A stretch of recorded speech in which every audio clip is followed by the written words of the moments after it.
Good morning, and a warm welcome to your show, Sunny Mornings, Los Angeles. I'm your host, Melissa, and it's Friday, September 19th. You'll be interested to know, 132 years ago, today in 1893, New Zealand became the first self-governing nation to grant women the right to vote in national elections, a landmark of human progress and equality. This inspiring achievement in Wellington, New Zealand, celebrates the power of inclusive democracy, and it paved the way for women's suffrage movements around the world, a shining moment of social advancement. So now you know. And now, it's time for the Surf Report. This morning, it's looking clean with waves at 2 to 3 plus feet. Conditions stay clean through the morning, but by noon, they shift to fair as wind picks up to onshore at 6 miles per hour. Expect the wind to increase further to 7 miles per hour by 1 p.m. and 8 miles per hour by 2 p.m. Best time to ride is at 7 a.m. with the 3-foot incoming high tide, when the southwest swell is 2 feet at 13 seconds, and the onshore wind is 3 miles per hour. The first high tide on Friday will be 5 feet at 9 a.m., followed by a 1.5-foot low tide just after 2:30. The nearshore buoy at Santa Monica Pier reads 70 degrees for the water temperature. Conditions start off clean with waves around 2 plus feet on Saturday morning. As the day progresses, expect choppy conditions due to increasing west-southwest winds. Sunday sees a steady swell with waves building to 2 feet, offering cleaner faces, especially in the morning. Monday returns to consistent 2-foot waves, but conditions remain fair with some chop in the afternoon. This morning, there's a slight chance of showers and thunderstorms, and it feels like 70 degrees with 5 mile per hour wind. The sunset will take place at 6:54, and it will rise again tomorrow at 6:41. Looking ahead in the weather. Saturday starts with patchy fog before 11 a.m., then turns partly sunny with a high near 74, and west winds up to 15 miles per hour, gusting to 20. A slight chance of showers returns Sunday into Monday nights with patchy fog at night and lows in the mid-60s. Then Tuesday is mostly sunny with highs near 75. Bonjour, food enthusiasts. This podcast is brought to you by Versailles Cafe and Pastries in Encinitas. Nestled on El Camino Real South, just north of Encinitas Boulevard, this cafe is a haven for culinary delights. Indulge in their amazing Eggs Benedict or their gluten-free crepes. You can grab a panini for lunch or just breeze on through to get your morning coffee. They are open every day from 8 to 5. So stop on by and don't forget to tell them Sunny Morning sent you. In local news, Metro's A line is about to get longer with 4 new stations opening in the San Gabriel Valley on Friday, bringing the total length of the light rail to nearly 60 miles as it now extends into Pomona. This extension is close to the original goal of reaching Montclair, which faced budget shortfalls and was not supported by the San Bernardino County Transportation Authority. Javi Balian, the CEO of the Foothill Gold Line Construction Authority, stated that the $1.5 billion extension has been long overdue, but they are excited to finally bring it to fruition. The new stations will be located in Glendora, San Dimas, La Verne, and Pomona, increasing the total number of stations on the A line to 48.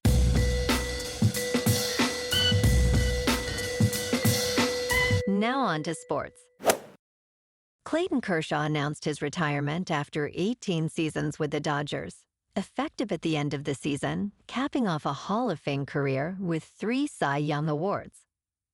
The 37-year-old left-hander is scheduled to take the mound Friday night at Dodger Stadium, potentially for the final time.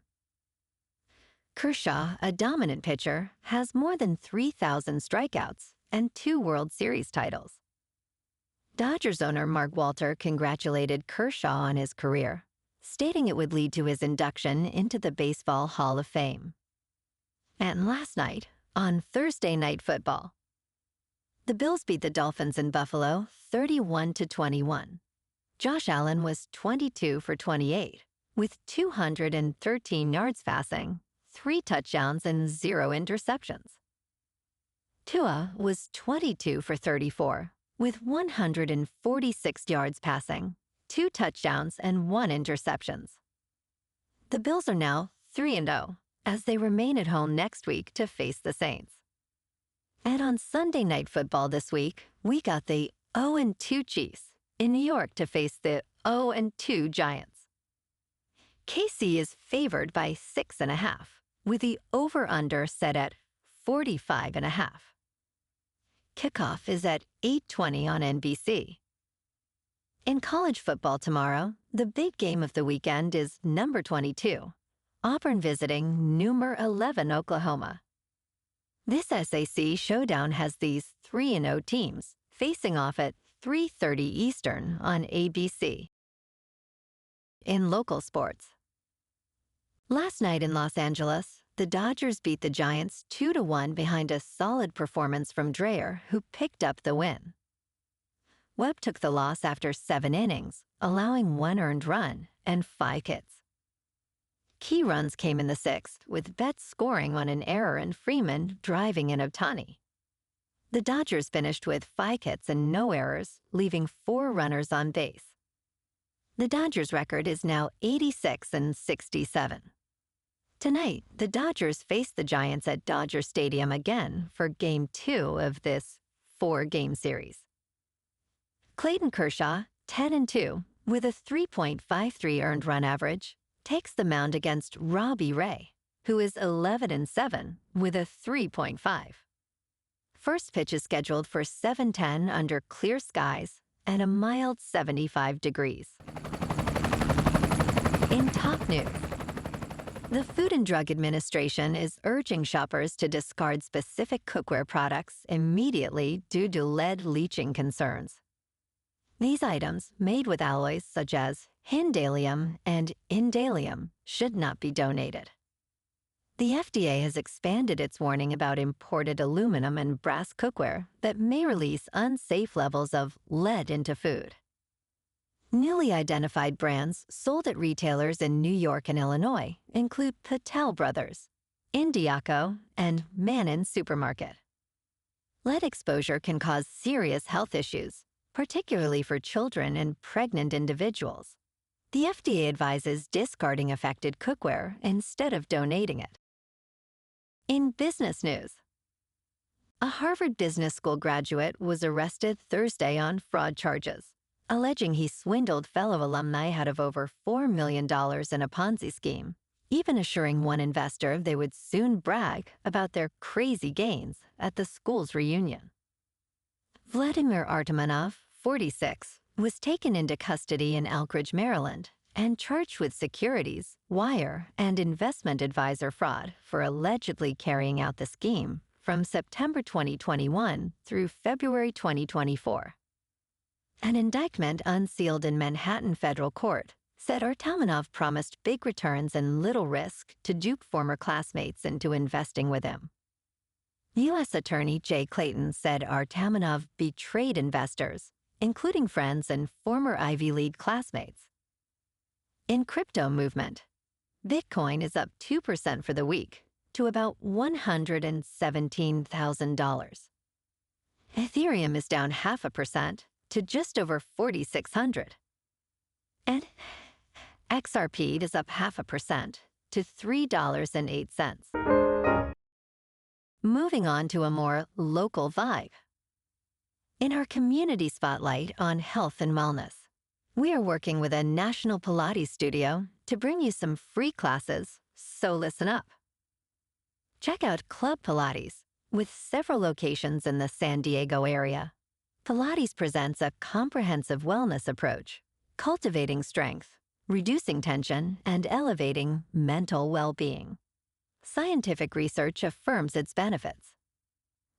So now you can check out Club Pilates for a free class. With locations in Encinitas, Solana Beach, Oceanside, La Jolla, and more. Just be sure to tell them Sunny Morning sent you by. And now, back to the show. Let's talk tech. Big tech's artificial intelligence capital expenditures are soaring, raising concerns that companies may be overbuilding infrastructure before it can be monetized. One expert describes this trend as a risky gamble. Oracle Corporation's reported $300 billion deal with OpenAI is being scrutinized as a sign of robust spending or an overreach in the artificial intelligence sector. Professor Benjamin Lee warns that this overinvestment may lead to long-term challenges if demand for AI workloads diminishes.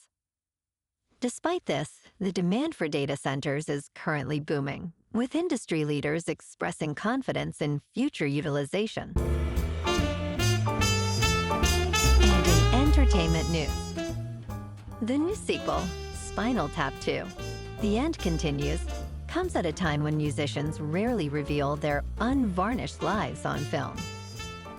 Rob Reiner, the director, reflects on how the original This Is Spinal Tap rankled some bands upon its release in 1984. Tyler Wilson notes that the mockumentary taught artists to avoid hubris, a central theme in the film. The sequel aims to capture the reality of being a rock star, showcasing the struggles of aging band members. While music documentaries increase in number, they tend to favor mythology over truth-telling, according to producer Aaron Sachs. Well, alrighty, folks, it's time for the quote of the day.